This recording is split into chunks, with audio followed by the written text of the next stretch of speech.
আপনারা ইতিমধ্যে জেনেছেন যে 2025 সালে যে শিক্ষা যে গেজেট রয়েছে সেটা পাস হয়েছে, যে প্রাইমারি শিক্ষা লেভেলের মধ্যে শিক্ষক নিয়োগ দেওয়ার ক্ষেত্রে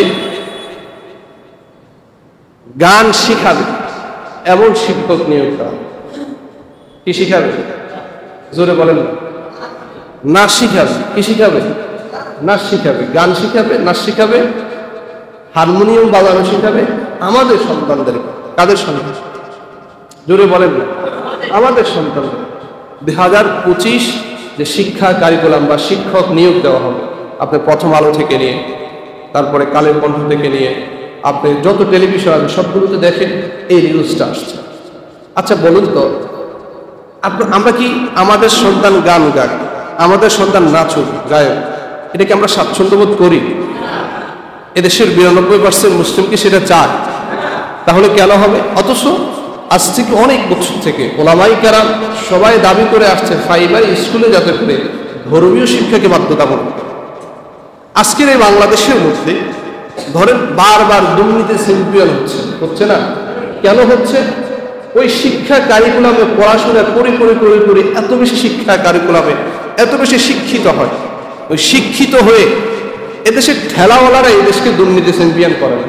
ওই যারা বড় বড় ব্যারিস্টার হয়েছে, ইঞ্জিনিয়ার হয়েছে, তারা করছে। নাকি ভুল বলছে? জোরে বলেন না। কেন? তাদের ধর্মীয় নৈতিকতা শিক্ষা না থাকার কারণে তারা এত বেশি দুর্নীতি করছে। আজকে দেখেন ইউনূস সরকার আসার পরে সংস্কার কমিটি করছে 11টা। কয়টা?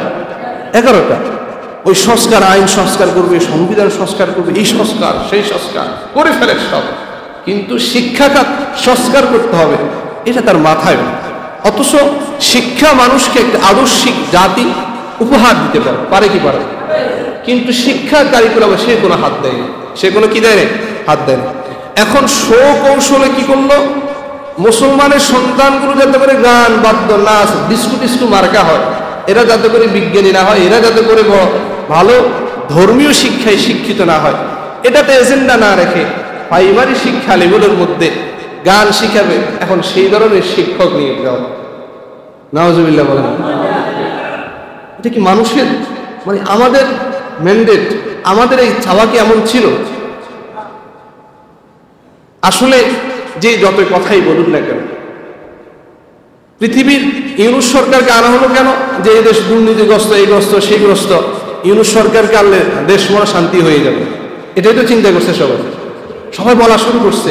এরা 5 বছর না 10 বছর না মৃত্যু পর্যন্ত প্রধানমন্ত্রী দেওয়া হবে, বলা হয়েছে কি হয়নি? কিন্তু আসলে কি শান্তি আসছে? মনে রাখবে, শান্তির জন্য চূড়ান্ত ফয়সালা হলো মহাগ্রন্থ আল কোরআন। শান্তির জন্য চূড়ান্ত ফয়সালা কি? মহাগ্রন্থ আল কোরআন। যত সংবিধান হয়েছে বাংলাদেশের স্বাধীনতার আজকে 53 বছর, কতবার সংবিধান পরিবর্তন হয়েছে, শান্তি আসছে? আসছে?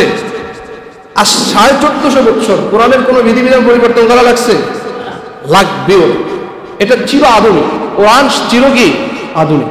এই যে ইউনূসকে বসানো হয়েছে, আজকে দেশের মধ্যে মানুষ রাত 12টা বাজে চলবে, 1টা বাজে চলবে, মানুষ ভয়ে বের হতে পারে না। কথা বলেন, শান্তি আসছে নাকি? এটা নেতা নয়, নীতির পরিবর্তন ঘটাতে হবে। কোরআনই শাসন না আসলে আপনার সন্তান গানে শিখবে, নাচে শিখবে, ডিস্কো শিখবে। এখানে যদি প্রশ্ন করা হয় স্কুল কলেজে যারা আছে, যদি বলি জানাজার নামাজে যে শেষ দোয়াটা পড়ে আমাকে 10টা ছেলে দেন যে এরা পারে, এখানে দেখি তো আমি এখন দেখি যে জানাজার নামাজ কিভাবে পড়বে, পড়াতে পারবেন স্কুলে যারা আছে, দেখি তো কারা কারা আছে, 2-3। তাহলে নিজের মা বাবার জানাজা কিভাবে পড়বে, কিভাবে পড়াবে? অথচ আমাদের সন্তানদের সেটা শেখানোর প্রয়োজন ছিল না। আমাদের শিশুদেরকে এখন গান শিখাবে, ডিস্কো শিখাবে, এগুলো শিখাবে। এই জন্য আমরাও অভাগ, এটা নিয়ে এখন আলোচনা হওয়া দরকার, প্রয়োজনে তীব্র আন্দোলন গড়ে তোলা দরকার। একটা যখন হয়ে যাবে এটাকে আপনি পরে বন্ধ করতে পারবেন না। আমাদের এই দেশের উপরে বহিরাগত বা আগ্রাসন অনেক বেশি চলে। আল্লাহ আমাদেরকে বুঝার সেই তৌফিক দান করুন।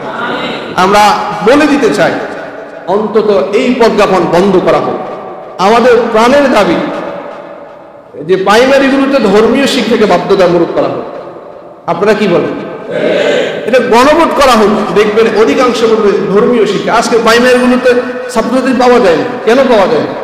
নুরানি মাদ্রাসা এক এলাকার মধ্যে 20টা, তারপরে সেখানে ছাত্র থাকে, মানুষ 500-1000 টাকা দিয়ে পড়ায়। কেন পড়ায়? সেখানে ধর্মীয় শিক্ষা আছে। আপনি প্রতিষ্ঠান দিলেন, বেতন দিলেন, কিন্তু ছাত্র নেন, কি দরকার আছে? আপনার প্রত্যেকটা প্রাইমারিটাকে নুরানি মাদ্রাসা করে ফেলেন, তাহলে তো হয়ে যাবে। আল্লাহ আমাদেরকে বোঝার সেই তৌফিক দান করুন।